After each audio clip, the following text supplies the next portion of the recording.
in this process, I was trying to strengthen my meaning-based approach. Okay. Forget this based approach, trying to strengthen because earlier I was taking my time to break the sentence into clauses, trying to understand what each clause meant and assimilate the whole thing together.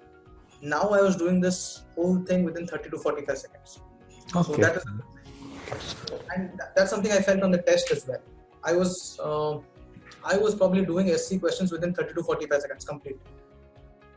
I realized that more and more I internalize that process of understanding the meaning and applying the basic text of what could possibly go wrong. So I realized that if I'm actually focusing on the meaning and going by the process, I should be able to get the maximum gain out of here.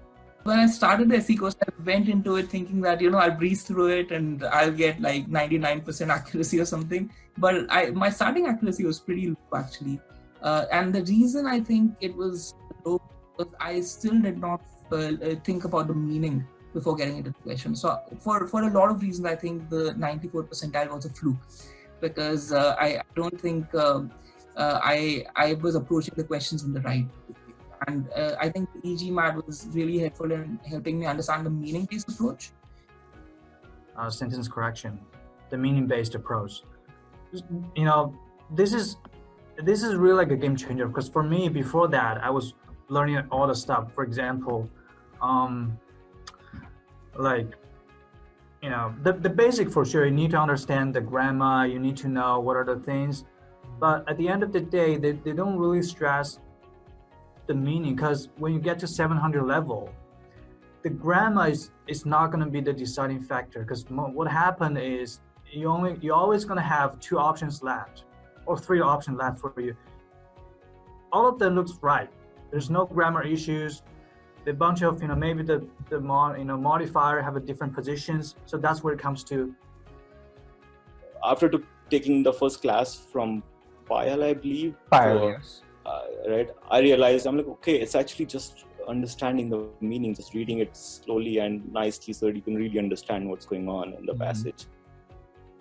The approach that Payal had to solving the question, I don't remember so clearly, but whatever approach she had was somehow it just struck me, and I felt that okay, this is a course which can really make me realize why I am not performing, and because I went to everybody and said why is it not happening, and nobody had an answer. So because she answers, you answer e-GMAT answers every why. We try to, yes. Yes.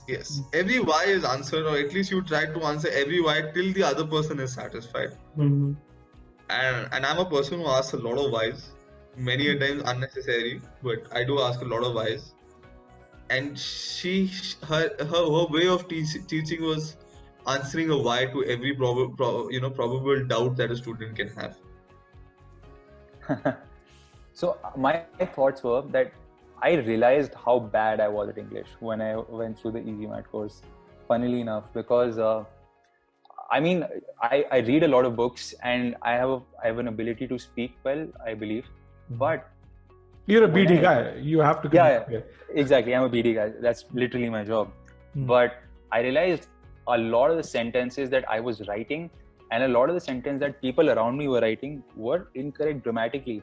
And I realized that, GMAT is looking for the right meaning and the right grammar. If I can get these 2 things right, I'm essentially through.